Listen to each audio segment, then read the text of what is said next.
Good morning friends, my self Hiren Thakur. तो आज हम चैप्टर नंबर 10 अल्कोहल, फिनॉल और ईथर के एमसीक्यू सॉल्व करेंगे।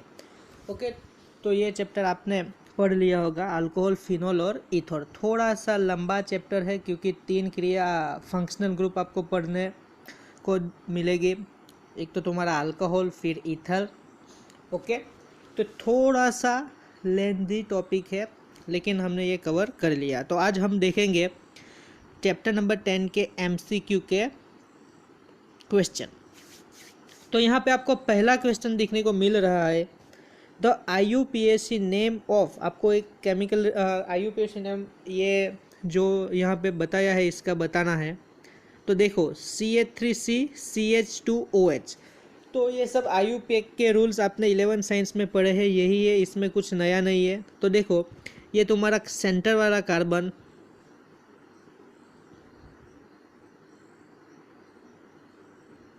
ओके, तो ये तुम्हारा सेंटर वाला कार्बन, इसके साथ 3 अल्काइल ग्रुप जुड़े हुए हैं। एक ये CH3, तो एक सेकेंड ना,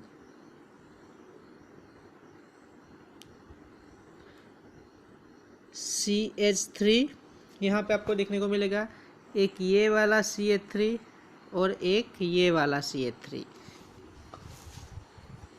उसके साथ जुड़ा हुआ है ये CH2 और इसके साथ आपका फंक्शनल ग्रुप OH। चलो, तो इसका बायोपेक नेम एकदम इजी है। तो ये तुम्हारा फंक्शनल ग्रुप, इसके कार्बन को आप पहली प्रायोरिटी दोगे, तो ये 1, 2 और ये 3। चलो, दूसरे पे हमें एक मिथाइल ग्रुप देखने को मिल रहा है और यहाँ पे एक मिथाइल ग्रुप है, यानी कि 2 मिथाइल ग्रुप है। तो 2,2 2 है यानी कि डाई, और कौन सा ग्रुप है? मिथाइल।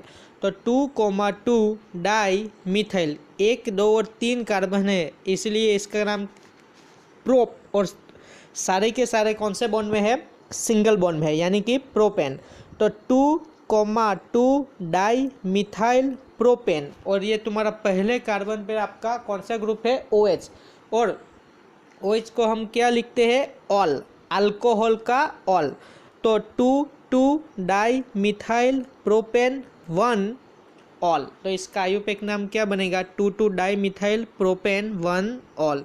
तो यहाँ पे देखो आपको ऑप्शन ए में देखने को मिल रहा है 2,2 डाई मिथाइल प्रोपेन 1 ऑल। चलो, अब ईथर वाला IUPAC नाम हम देखते हैं। The IUPAC name of CH3O, CH3 और एक CH3। चलो, तो ईथर का आपको फॉर्मूला मालूम होना चाहिए, ROR। ये तुम्हारा कौन सा फॉर्मूला है? ईथर का फॉर्मूला है। तो यहाँ पे एक CH3 है यानी कि ये वाला R, यहाँ पे O है यानी कि ये वाला O, और यहाँ पे एक R और है यानी कि ये वाला R, यानी कि ROR। ये आपका कौन सा फॉर्मूला है? ईथर का फॉर्मूला है। तो चलो इसका IUPAC नेम बनाते हैं। तो आपने ऑनलाइन वीडियो में देखा होगा कि ईथर के IUPAC नेम कैसे बनाते हैं। तो देखो यहाँ पे 2 अल्काइल ग्रुप है ROR, जिसमें भी आपको कार्बन कम दिखने को मिले, इसके पीछे हम क्या लगाते हैं? अल्कोक्सी, और दूसरे वाले को हम क्या बोलेंगे? हाइड्रोकार्बन। दूसरे वाले को हम क्या बोलेंगे? हाइड्रोकार्बन। यहाँ कार्बन की नंबर ऑफ कार्बन एटम कम दिखने को मिलेगा, तो हम इसके पीछे क्या लगाएंगे? अल्कोक्सी। क्या लगाएंगे? अल्कोक्सी, और दूसरे वाले को हम हाइड्रोकार्बन बोलेंगे, और जो दूसरा वाला है उसको हम लास्ट में लिखेंगे, और जो अल्कोक्सी वाला आइटम है उसको हम पहले लिखेंगे। तो ऐसा कौन सा है हम देखते हैं हमारे MCQ में। तो देखो यहाँ पे एक कार्बन है और यहाँ पे कितने कार्बन आपको देखने को मिल रहा है? 1, 2 और ये 3, यानी कि 3 कार्बन है, इसलिए ये आपका हाइड्रोकार्बन बनेगा, और इसे हम लास्ट में लिखेंगे। और ये एक कार्बन है, इसलिए इसके पीछे हम क्या लगाएंगे? अल्कोक्सी। चलो, तो इसका नाम बनाते हैं हम। एक कार्बन है, एक यानी कि मिथ, और पीछे क्या लगाना है? अल्कोक्सी, यानी कि मिथोक्सी। इसको पीछे अल्कोक्सी अगर हम लगाएंगे तो इसको क्या बोलेंगे? मिथोक्सी। चलो, अब ये देखो तुम्हारी नंबर ऑफ कार्बन एटम यहाँ पे 3 है, तो सबसे लंबी चेन यहाँ से देखो, ये 1, ये 2 और ये 3। तो देखो ये दूसरे वाले पे आपको मिथॉक्सी दिखने को मिल रहा है। जो दूसरे वाला कार्बन है वहाँ पे आपको क्या देखने को मिल रहा है, मिथॉक्सी। तो इसका आयुपेक नाम क्या बनेगा, दूसरे पे CH3O यानी कि मिथॉक्सी, तो 2 मिथॉक्सी क्या बनेगा, 2 मिथॉक्सी। और 1 2 3 कार्बन यानी कि हम इसे क्या बोलेंगे, प्रोपेन। तो इसका नाम क्या बनेगा, 2 मिथॉक्सी प्रोपेन। तो आपको यहाँ पे आयुपेक नेम 2 मिथॉक्सी प्रोपेन देखने को मिलेगा। तो यहाँ पे आपका करेक्ट यानी कि सही आंसर आपको मिलेगा option number B. Okay, ROR, okay, जिसमें नंबर ऑफ कार्बन एटम कम हो गए, इसके पीछे हम क्या डालेंगे, अल्कोक्सी। और जिसमें नंबर ऑफ कार्बन एटम ज़्यादा हो गए, इसको हम क्या बोलेंगे, हाइड्रोकार्बन। और इसको हम लास्ट में लिखेंगे, और तुम्हारा जो नंबर ऑफ कार्बन एटम कम है इसे हम सबसे पहले लिखेंगे। तो यहाँ पे कुछ ऐसा ही था, यहाँ पे सिर्फ एक ही कार्बन था और यहाँ पे कितने थे, 3। तो ये तुम्हारा अल्कोक्सी और ये तुम्हारा हाइड्रोकार्बन। तीसरा देखो, which of the following is a symmetrical ether. Okay, symmetrical और अनसिमेट्रिकल ईथर के बारे में आपको मालूम होना चाहिए। तो सिमेट्रिकल हम किसे बोलते हैं, ये तुम्हारा ROR यानी कि दोनों के दोनों अल्काइल ग्रुप जो सेम मिलेंगे, तो आप इसे क्या बोलेंगे, सिमेट्रिकल। यानी कि ये वाला अल्काइल ग्रुप CH3 है, तो ये वाला भी कौन सा होगा, CH3, और ये ऑक्सीजन, तो इसे हम क्या बोलेंगे, सिमेट्रिकल ईथर। ओके, सिर्फ अल्काइल ग्रुप नहीं, एराइल ग्रुप भी होने चाहिए। आप देख सकते हो AR एरोमेटिक ग्रुप O और ये आपका एरोमेटिक ग्रुप, तो दोनों के दोनों कैसे होने चाहिए, सेम होने चाहिए। यानी कि C6H5 ये एक है और यहाँ पे भी C6H5 ही दिखने को मिलेगा, तो दोनों के दोनों सेम है, तो इसे भी हम क्या बोलेंगे, सिमेट्रिकल ईथर। लेकिन अनसिमेट्रिकल किसे बोलेंगे, यहाँ पे आपका एक अल्काइल ग्रुप है CH3 और ये ऑक्सीजन और ये C2H5। ओके, तो ये तुम्हारा मिथाइल है और ये तुम्हारा इथाइल है, तो इसे हम क्या बोलेंगे, अनसिमेट्रिकल ईथर। तो हमें क्या है दिया है, which of the following is a symmetrical ether, यानी कि दोनों के दोनों अल्काइल ग्रुप, यानी कि दोनों के दोनों अल्काइल ग्रुप या एरोमेटिक ग्रुप कैसे होने चाहिए, सेम होने चाहिए। तो पहले देखो ये CH3 ऑक्सीजन और ये तो एरोमेटिक, तो ये तो एरोमेटिक और अल्काइल है, यानी कि सेम नहीं है। यहाँ पे भी सेम एरोमेटिक और अल्काइल, ये भी नहीं है। यहाँ पे एक CH3 और ये CH2, ये भी सेम नहीं है। तो यहाँ पे देखो, ये तुम्हारा एक एरोमेटिक ग्रुप और ये तुम्हारा एक एरोमेटिक ग्रुप, दोनों के दोनों कैसे आपको दिखने को मिलेगा, सेम दिखने को मिलेगा। तो इसे हम क्या बोलेंगे, सिमेट्रिकल ईथर। इसे हम क्या बोलेंगे, सिमेट्रिकल ईथर। तो यहाँ पे आपका सही आंसर क्या मिलेगा, ऑप्शन नंबर बी।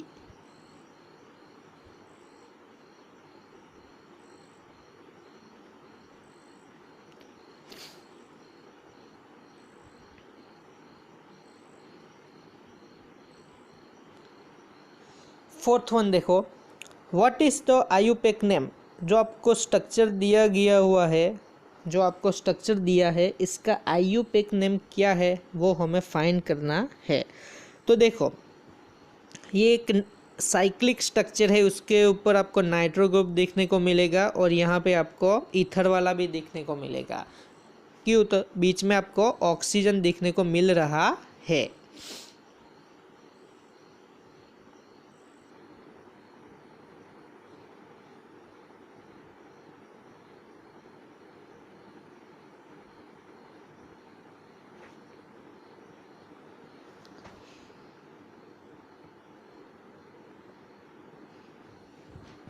ओके, तो what is the IUPAC name, हम यहाँ पे ये देख रहे थे। तो ये तुम्हारा एक अल्काइल ग्रुप है, यानी कि एक अल्काइल ग्रुप, और ये तुम्हारा एक एरोमेटिक ग्रुप, यानी कि ये एरोमेटिक ग्रुप ऑक्सीजन और अल्काइल ग्रुप वाला आयुपेक नेम है। देखो तो इसका आयुपेक नेम हमें लिखना है। तो यहाँ पे सिर्फ 2 कार्बन दिखने को मिल रहा है आपको, और यहाँ पे तो 6 कार्बन वाला एक साइक्लिक स्ट्रक्चर दिखने को मिल रहा है, यानी कि इस यहाँ पे कार्बन कम है। और नंबर ऑफ कार्बन एटम यहाँ पे 2 ही है और यहाँ पे तो आपको 6 दिखने को मिलेगा। तो अगर आपको कार्बन एटम कम दिखने को मिलेगा तो मैंने आपको बोला था कि क्या आएगा वहाँ पे, अल्कोक्सी आएगा। क्या आएगा, अल्कोक्सी, और दूसरा वाला हाइड्रोकार्बन। चलो तो यहाँ पे हम देखते हैं इसका आयोपेक नेम क्या बनता है। तो ये तुम्हारा ईथर वाला ग्रुप है, ओके, यानी कि फंक्शनल ग्रुप है। तो हमें सबसे पहले प्रायोरिटी NO2 को नंबर 1 देनी होगी या फंक्शनल ग्रुप को देनी होगी। तो आपका ये फंक्शनल ग्रुप को आपको सबसे पहले प्रायोरिटी देनी होगी। तो ये तुम्हारा पहला कार्बन और ये तुम्हारे यहाँ पे दूसरा कार्बन। तो इसका आयुपेक नेम क्या बनेगा, पहले कार्बन पे तुम्हें C2H5 यानी कि 2 कार्बन यानी कि ईथ, और नंबर ऑफ कार्बन एटम कम होने के कारण हम पीछे क्या लगाते हैं, अल्कोक्सी, यानी कि 2 कार्बन है यानी कि ईथ यानी कि इथॉक्सी। तो पहले कार्बन पे आपको क्या दिखने को मिल रहा है, 1 इथॉक्सी। फिर दूसरे कार्बन पे क्या है, नाइट्रो ग्रुप है यानी कि 2 नाइट्रो। और ये पूरा का पूरा स्ट्रक्चर कैसा है, 6 कार्बन वाला साइक्लिक स्ट्रक्चर है यानी कि साइक्लोहेक्सेन। तो यहाँ पे आपका सही आंसर ऑप्शन नंबर बी आपको दिखने को मिलेगा। कौन सा है, 1 इथॉक्सी 2 नाइट्रो साइक्लोहेक्सेन। ओके, ये वाला आपका ये एरोमेटिक रिंग है, इसके साथ ये ऑक्सीजन जुड़ा हुआ है और ये यहाँ पे आपका अल्काइल ग्रुप है। ओके, अल्काइल ग्रुप में सिर्फ नंबर ऑफ कार्बन एटम कितने हैं, 2 ही दिखने को मिलेगा। और यहाँ पे आपको नंबर ऑफ कार्बन एटम कितने को दिखने को मिलेगा, 6, यानी कि यहाँ पे कम है तो हम क्या लगाते हैं, अल्कोक्सी, और दूसरे वाले को हाइड्रोकार्बन लिखते हैं। तो यहाँ पे 2 है यानी कि 2 कार्बन यानी कि ईथ, और पीछे अल्कोक्सी यानी कि इथॉक्सी। तो ये पहले नंबर के कार्बन पहले नंबर पे कार्बन पे है, इसलिए कि 1 इथॉक्सी, दूसरे पे क्या है, नाइट्रो, तो 2 नाइट्रो। पूरा का पूरा स्ट्रक्चर साइक्लिक है यानी कि साइक्लोहेक्सेन। तो यहाँ पे आपका सही आंसर बी दिखने को मिलेगा। चलो तो 5th वन देखते हैं, identify the product of the reaction C6H5COOH। इसकी ट्रीटमेंट आप एक स्ट्रॉन्ग क्या करोगे, स्ट्रॉन्ग रिड्यूसिंग एजेंट के साथ करोगे, पानी की हेल्प से। तो आपको यहाँ पे X यानी कि प्रोडक्ट कौन सा देखने को मिलेगा। चलो तो ये वाला टॉपिक आपने थियरी में शायद पढ़ा होगा, कार्बोनिल ग्रुप। क्या पढ़ा होगा, कार्बोनिल ग्रुप। जो तुम्हारे कार्बोनिल ग्रुप है CHO, CO और COOH यानी कि एल्डिहाइड, कीटोन और कार्बोक्सिलिक एसिड। इसकी ट्रीटमेंट अगर आप रिड्यूसिंग एजेंट के साथ करोगे तो आपको क्या दिखने को मिलेगा, अल्कोहल दिखने को मिलेगा। क्या दिखने को मिलेगा, अल्कोहल दिखने को मिलेगा। तो यहाँ पे आपने लिथियम एल्यूमिनियम हाइड्राइड अप्लाई किया है, जो आपको क्या प्रोवाइड करेगा, हाइड्रोजन प्रोवाइड करेगा। क्या प्रोवाइड करेगा, हाइड्रोजन प्रोवाइड करेगा। तो देखो C6H5COOH, तो ये तुम्हारा COOH एक कार्बोनिल ग्रुप वाला कंपाउंड है। ओके, तो यहाँ पे हमें क्या दिखने को मिलेगा, आपने थियरी पढ़ी ही होगी शायद, को हाइड्रोबोरेशन जो थियरी है उसके बाद की थियरी है कार्बोनिल ग्रुप वाली, जिसमें आपने पढ़ा होगा कि एल्डिहाइड, कीटोन और कार्बोक्सिलिक एसिड की ट्रीटमेंट आप पैलेडियम, निकल और हाइड्रोजन की कैटालिस्ट की प्रेजेंस में करेंगे तो आपको प्राइमरी अल्कोहल दिखने को मिलेगा। ओके, फिर आपने पढ़ा होगा कीटोन वाला, जिसमें आपको भी अल्कोहल दिखने को मिलेगा, और लास्ट में पढ़ा होगा ग्रिग्नार्ड रिएजेंट। ओके, तो ये वाली थियरी में से ये MCQ है। तो यहाँ पे देखो C6H5COOH लिथियम एल्यूमिनियम हाइड्राइड और पानी के साथ आप ट्रीटमेंट करोगे तो यहाँ पे X यानी कि प्रोडक्ट कौन सी है, तो ऑप्शन आपको देखने को मिल रहा है phenyl methanol, ethyl benzene, 1 phenyl ethanol. तो यहाँ पे देखो आपका सही आंसर क्या आएगा, लिथियम एल्यूमिनियम हाइड्राइड। ये मैंने आपको बोला कि जो भी आपका कार्बोनिल ग्रुप है ये आपको क्या कन्वर्ट करके देगा, अल्कोहल में कन्वर्ट करके देगा। तो यहाँ से आपको जो तुम्हारा लिथियम एल्यूमिनियम हाइड्राइड है ये ऑक्सीजन की जगह पे क्या आपको सप्लाई करेगा, हाइड्रोजन सप्लाई करेगा। ऑक्सीजन की जगह पे क्या सप्लाई करेगा, हाइड्रोजन। और आपको यहाँ पे दिखने को मिलेगा C6H5C, ऑक्सीजन की जगह पे हाइड्रोजन यानी कि 2 हाइड्रोजन प्रोवाइड करेगा, CH2OH। तो ये वाला कंपाउंड आपको देखने को मिलेगा C6H5CH2 OH। तो ऑप्शन में देखो फिनाइल मिथेनॉल, तो ये आपका सही आंसर है। क्यों? तो देखो C6H5 यानी कि ये तुम्हारा बेंजीन। ओके, इस पे क्या आ जाएगा CH2OH। तो ये तुम्हारा बेंजीन यहाँ पे क्या बन रहा है, सब्स्टिट्यूट बन रहा है। अगर बेंजीन सब्स्टिट्यूट बनेगा तो इसे हम बेंजीन नहीं क्या बोलेंगे, फिनाइल बोलेंगे। इसको हम क्या बोलेंगे, फिनाइल बोलेंगे।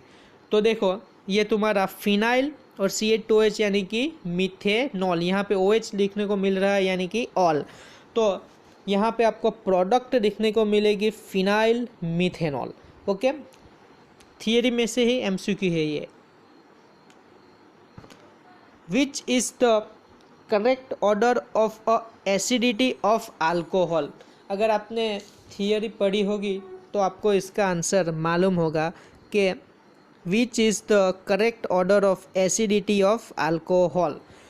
कौन सा वाला अल्कोहल इजीली H+ को डोनेट करता है। ओके, तो यहाँ पे आपको करेक्ट आंसर देखने को मिलेगा। सबसे पहला आएगा प्राइमरी, इसके बाद आएगा सेकेंडरी और इसके बाद आपको देखने को मिलेगा टर्सरी। ओके, अगर आपने जो थियरी पढ़ी है तो आपको इजीली ये समझ में आ जाएगा। प्राइमरी सबसे ज़्यादा है एसिडिटी शो करता, फिर सेकेंडरी, फोर टर्सरी। तो ऐसा क्यों है, तो हम देखते हैं इसके बारे में भी। देखो प्राइमरी अल्कोहल की बात करते हैं हम, तो ये तुम्हारा कार्बन के साथ जुड़ा हुआ हाइड्रोजन। ओके, ये कितने कार्बन के साथ जुड़ा हुआ है, एक ही कार्बन के साथ जुड़ा हुआ है, इसलिए हम इसे प्राइमरी अल्कोहल बोलेंगे। तो यहाँ पे कार्बन और ऑक्सीजन के बारे में बात करें तो ऑक्सीजन की इलेक्ट्रोनेगेटिव ज़्यादा होने से इस पर माइनस चार्ज, डेल माइनस, और इस पर कौन सा चार्ज आएगा, डेल प्लस। ओके, और यहाँ पे आपका एक अल्काइल ग्रुप है CH3। ओके, तो प्राइमरी अल्कोहल सबसे ज़्यादा एसिडिटी क्यों शो करता है, तो ये तुम्हारा कार्बन के साथ जुड़ा हुआ ये अल्कोहल, जिसके साथ जुड़ा हुआ ये एक कार्बन, यानी कि एक कार्बन जुड़ा होने के कारण इसे हम प्राइमरी अल्कोहल बोलते हैं। तो इसकी एसिडिटी सबसे ज़्यादा है। इसका रीज़न है, देखो तो यहाँ पे ऑक्सीजन पर कौन सा चार्ज आएगा, डेल माइनस, क्योंकि इलेक्ट्रोनेगेटिविटी ज़्यादा है। इस पर कौन सा जाएगा, डेल प्लस। अब ये तुम्हारा जो अल्काइल ग्रुप है वो क्या है, इलेक्ट्रॉन डोनर ग्रुप है। ओके, ये अल्काइल ग्रुप आपका क्या है, इलेक्ट्रॉन डोनर ग्रुप है, यानी कि यहाँ से ये अल्काइल ग्रुप ये कार्बन को हेल्प करेगा। तो यहाँ पे कार्बन पे कौन सा चार्ज आ जाएगा, फिर से देखो ये कार्बन इसकी मदद कर रहा है, यानी कि इस पर फिर से डेल माइनस चार्ज आपको देखने को मिलेगा, और यहाँ पे कौन सा चार्ज आएगा, डेल प्लस। तो ऐसा होने के कारण जो ऑक्सीजन है वो ऑक्सीजन की इलेक्ट्रॉन डेंसिटी आपको क्या देखने को मिलेगी, ज़्यादा देखने को मिलेगी। और ऑक्सीजन की इलेक्ट्रॉन डेंसिटी ज़्यादा दिखने के कारण जो ऑक्सीजन और ये हाइड्रोजन है उसकी पोलैरिटी में आपको क्या देखने को मिलेगा, उसकी पोलैरिटी आपको कम दिखने को मिलेगी। और OH बॉन्ड की पोलैरिटी कम दिखने के कारण ये ऑक्सीजन इजीली यहाँ से हाइड्रोजन को रिमूव कर पाएगा। इसीलिए तुम्हारा प्राइमरी अल्कोहल है वो सबसे ज़्यादा एसिडिटी शो करता है। ओके, हम टर्सरी अल्कोहल की बात करते हैं तो ये देखो ये तुम्हारा कार्बन के साथ जुड़ा हुआ OH, ये एक कार्बन, ये दूसरा कार्बन और यहाँ पे तीसरा कार्बन। ओके, तो यहाँ पे फिर से यही बनेगा कि कार्बन और ऑक्सीजन की बात करें हम तो ऑक्सीजन पे माइनस चार्ज, कार्बन पे कौन सा चार्ज आएगा, पॉजिटिव चार्ज, क्योंकि ऑक्सीजन की इलेक्ट्रोनेगेटिविटी ज़्यादा है और कार्बन की कम है। अब यहाँ पे कार्बन पे पॉजिटिव चार्ज आया है, यानी कि कार्बोकेटाइन जनरेट हुआ है, तो यहाँ से ये कार्बन इसकी हेल्प करेगा, ये कार्बन इसकी हेल्प करेगा और ये कार्बन इसकी हेल्प करेगा। ये तुम्हारा जो अल्काइल ग्रुप है 3, 1 2 3, ये अल्काइल ग्रुप तुम्हारे जो ये वाला ऑक्सीजन है उस पर इलेक्ट्रॉन डेंसिटी ज़्यादा कर रहे हैं, जहाँ की प्राइमरी अल्कोहल में आपको दिखने को मिल रहा था सिर्फ एक ही कार्बन इसकी हेल्प कर रहा है।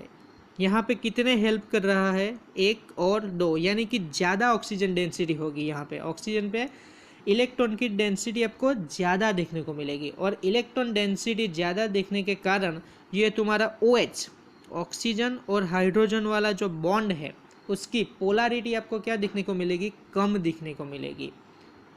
ओके नहीं, इसकी पोलरिटी आपको ज़्यादा दिखने को मिलेगी कंपेयर टू प्राइमरी अल्कोहल। और OH की पोलरिटी ज़्यादा दिखने के कारण आपको यहाँ से H+ ईजिली रिमूव नहीं होगा, और H+ ईजिली रिमूव ना होने के कारण ये टर्सरी अल्कोहल कम एसिडिटी शो करते हैं उसके कंपेयर में सेकेंडरी और इसके कंपेयर में प्राइमरी। यानी कि प्राइमरी सबसे ज़्यादा H+ को डोनेट करता है, फिर सेकेंडरी उससे कम, और टर्सरी इससे भी कम शो करेगा।